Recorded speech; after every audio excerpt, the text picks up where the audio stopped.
What a beautiful morning. Made me think of that song, oh what a beautiful morning. Top of Muriwai Beach, West Auckland. And we come out here in the middle of July. In fact, it's the 13th, Friday the 13th, Black Friday. Not a very black day though, is it? Beautiful day. And we're going to catch some fish off the beach. Some time ago we went out with David Cameron from Cameron Sports and had a look at the GT Kontiki, the new torpedo system to take a long line off the beach. And we did the sea trials, got it all sorted out. Now I'm back with some of the boys from the company, the boys that actually make the torpedoes, put the gear together, and they're the experts at catching fish with it. They said, come out today and we'll catch some fish. So we headed up the road to Helensville, turned off at Rimmers Road, drove through the forest and out through the sand dunes, not on the beach, and up the beach about 40 kilometres to the top of the Kaipara Harbour, just over here.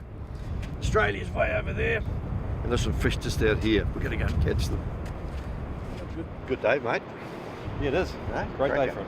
And I noticed the wind, this will be northeast, the wind's coming off the beach. Correct. Good for the fish. Correct, yeah, we've had a week of southerlies this week, which doesn't bode well for the fishing. Yep. Certainly swung around to the northeast last night, which we've got a pretty good feeling so about today. Cold south wind, it's the same on the lake actually, the fish just seem to turn right after. They do, and certainly the same out here. Yeah. And we've got the line, the boys have got the lines all laid out. Why do you do that rather than just run it off the reel? In this case today, Jeff, we're running a burley pot in the middle of the line, which is a bit harder to clip on as it's running out. Yeah. In heavy surf conditions, we would tend to favour this option because it's going to get a much better run at the surf. Line freely pulling off the beach as opposed to a bit more tension off the winch. Okay, that's smart. And you just run it out and put a little bit of sand at each end, I see, to hold it in place. Correct. Some of the baits are covered up. Yeah, well, normally there's a few seagulls flying around out here, Jeff, which helps protect your baits from getting picked up. Big hooks, there's one. So just cover the bait. Burleys, shit, that's a good idea on a long line. Yeah, well, we're going to give it a go today and see how we go. So we've got everything to attract the fish. So let's get it out there and see how we go.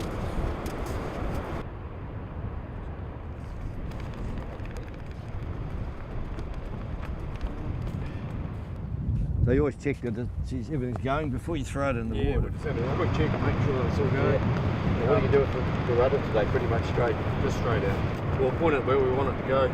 We're going to set the time. Yep. 20-minute run today. Yep. We're going to go off for fast. We want to get out there nice and fast. We'll point it in the direction we want it to go, and we're going to lock the bearing. So that's the bearing we'll take. We're just going to do a quick start up, make sure that she starts to run before we take it out. There you go.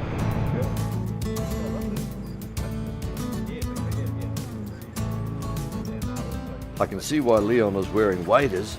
Somebody has to walk out into the surf. I think I'll have a go in midsummer.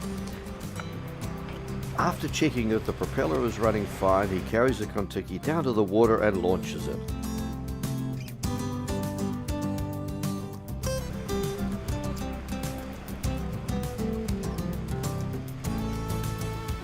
And she's away.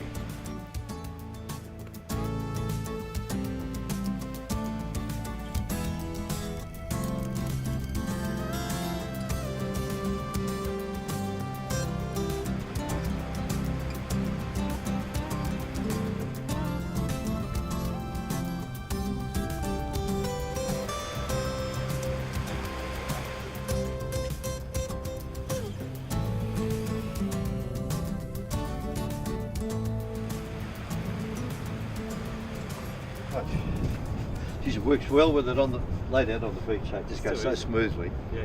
I can see now. Here we are. The weight's coming on the winch. And away it goes. We'll just hold a bit of pressure here. We'll stop any potential overspool. Oh yeah. Like Don't want it. Boat reel, it can overspool. And how long did we leave it out for? We've left this one to run for 20 minutes. Yep. So I expect to get it maybe 1.2, 1.3 k's out today. Oh yeah. Something like that. More than I can cast. 1.3 k's. Just like that. There we go. And then we leave it down for about half an hour or something. Half an hour. Yeah.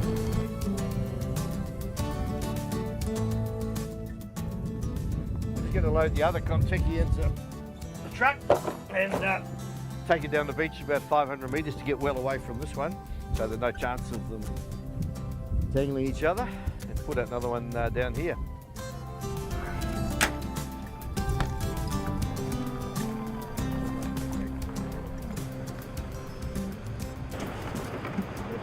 Already baited? Already baited. Or baited. Did the baiting last night at home? Oh, we did it this morning, mate. Oh, just this morning? Got a few of these out today. Little packets of squid and mussels. These are mussels, yeah. Mussels that are pre-baited with the old bait elastic to hold it on. Chuck them in the freezer, ready to go. Look. Rock and roll. So we're going to lay it out this time instead of out clipping them on. So I'll give you a hand. I better learn how to do this. Brilliant.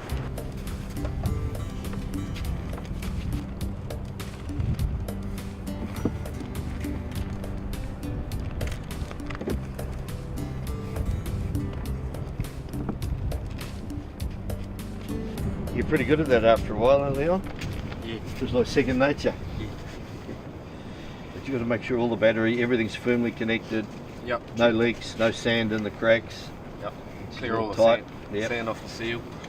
Yeah. Make sure you get your hitch lined up nice and straight. Ready to go. Ready to go.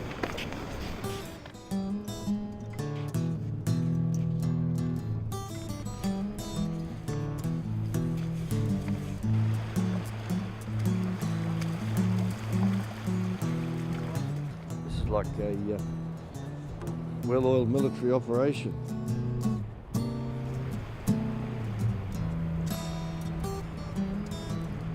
The technology which drives and controls the Kentucky was developed in New Zealand, and the units are manufactured in this country too.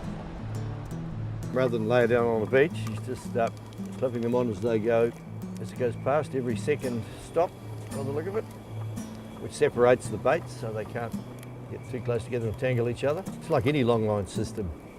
It's designed for the fish to be able to pick up the bait, swim with it until the hook comes up against one of these stops on the line, and then it drives the hook into the corner of his mouth. You have to be careful though, don't you, Ron? If you get it tangled or you get the hook caught up or something caught up, it's not going to stop. Put a hell of a lot more stoppers on this line than necessary for 25 hooks. Yeah. That way if you miss it, If you miss one, this one doesn't not matter. the end of the world. No, Plenty more stops coming, yeah. No stress.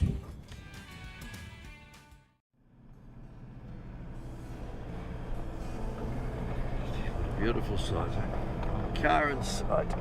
No cars. Saw a seal on the beach just before, and he got a bit of a fright. We woke him up and went waddling across the sand back to the water. Now we put one out down there, and now we'll come back to the first one, and Leon's waiting. Oh, pulling it in, that's the exciting part. See what's on the end. Well, look at this. We've got the winch on the back of the ute, the Hilux. Just sits there nicely. And I'll do the hard work of pulling it in shortly. This is my sort of fishing. I'm fishing.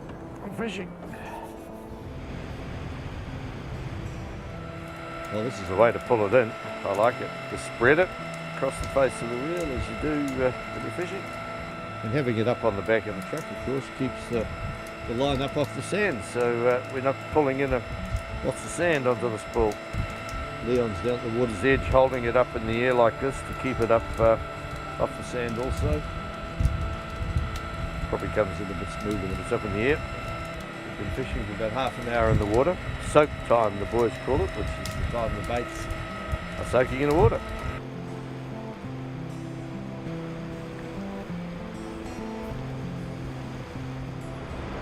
Well, this is the crunch time. No pressure on the boys. I told them we've got to catch fish. Catch fish for the camera. They said, yeah, we'll catch fish. Middle of winter's not the best time for fishing off the beach, but they were out here 5 days ago. Got some nice fish, they tell me. One 13-pound snapper, about 6 kilos.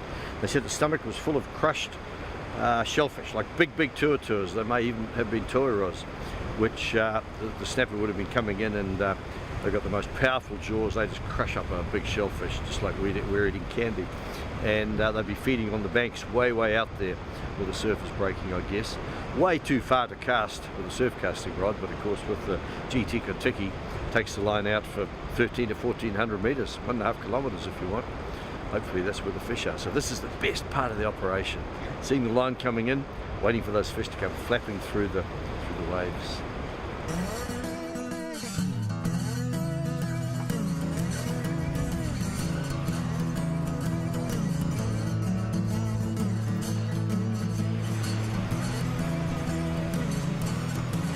Nothing's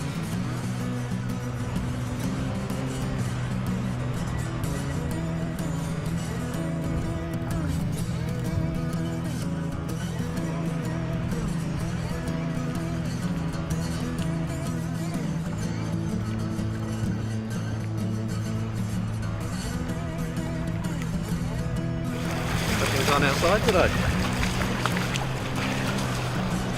Said you wanted some fish, Jeff. Mate! This is our unbelievable. first hit. Look, there must be how many heap of fish. Fantastic. Well, this is the way to go fishing. That's a nice snapper there. That's It's a good one there. nice pennies.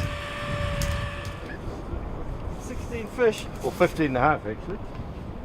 Shark had lunch off one of them. Nice carrots. See a shark got in and had a crack at one before we could get it. But 16 fish off the first set. Boy, this is fantastic. That set was pretty successful. Let's see what the other one's doing. 2 sets and we've got about 20 snapper and gurnard and some kahawai which we put back. Plenty of fish to feed 3 families.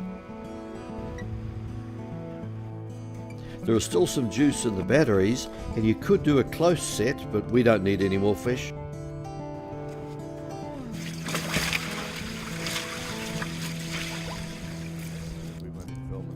I like the way Rowan whips the gills and guts out of the snapper.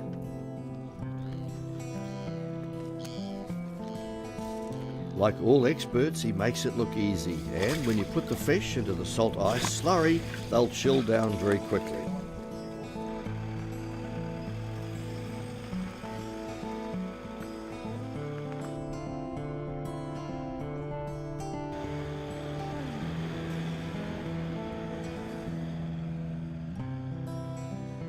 Well, you make it look easy, Rowan. You know, 2 or 3 sets and we've got all the fish we can eat. It's not always that easy, is it?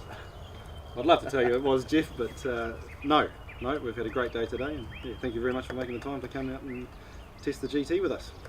Well, I like the initials, the old GT. I'm going to have to get myself one of these and play with it. And I can't wait to take the grandchildren out and the kids, because you know it's great for the family. Got the beach, the kids can help.